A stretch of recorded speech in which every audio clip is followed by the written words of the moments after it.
네, 정은정 작가와 함께합니다. 어서 오세요. 네, 안녕하세요. 첫 번째 이슈는요. 예, 형제 복지원 사건의 진실과 화해 소식입니다. 한국의 아우슈비츠라고까지 불리는 이 부산의 형제 복지원 사건 피해자들이 35년 만에 공식 피해자로 인정받았습니다.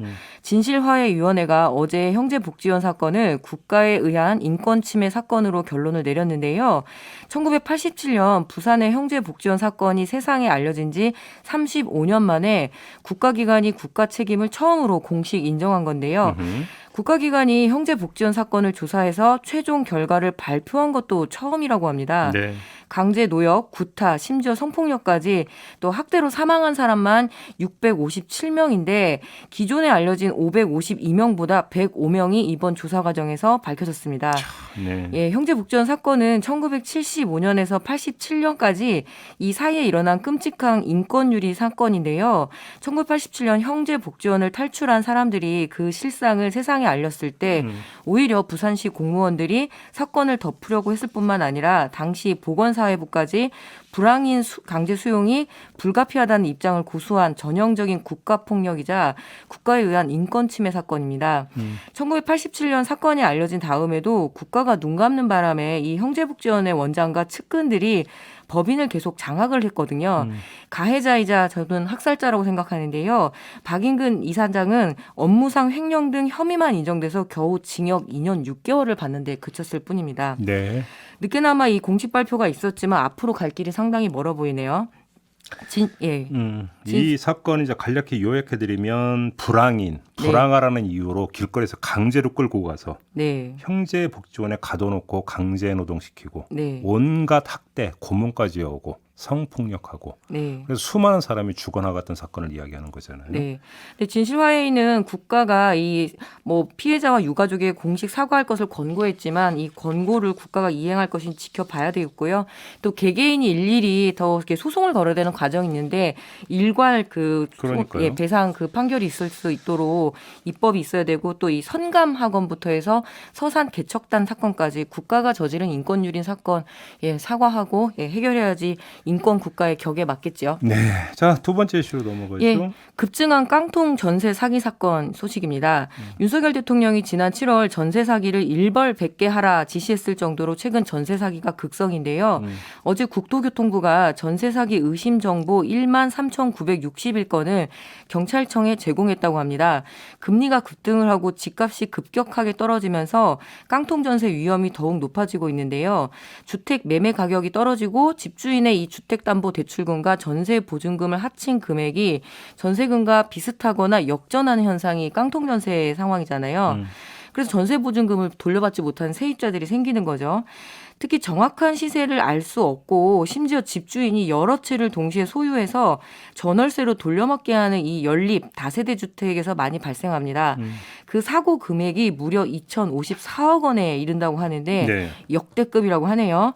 한 예로 다세대 주택 건축업자인 A씨는 주택 수십 채를 지어서 무려 500건의 전세 계약을 맺었는데 이게 거의 다 깡통 전세 계약이라고 하네요.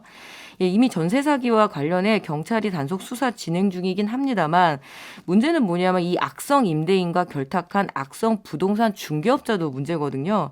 세입자들은 중개 수수료를 내면서 공인중개사를 찾는 이유가 최소한의 안전장치를 마련하기 위한 건데 이렇게 그 중개인까지 결탁해서 사기를 치면 당해낼 재간이 없습니다. 현재까지는 전세 반환 보증보험이 이렇게 가장 안전한 방법이지만 바짝 대출을 끌어받았는데 전셋집에 들어가야 되는 이런 상황에서 이런 보증보험까지 하기가 상당히 부담스러운 상황이거든요. 그래서 주요 피해자들이 신혼부부나 사회초년생들이 많다고 하는데 가장 근본적인 해결책으로는 이 빌라 같은 다세대 주택도 거래 투명성을 높여서 아파트처럼 공시가격 제도를 봐서 시세를 좀 알 수 있게끔 해야 된다라는 목소리가 높습니다.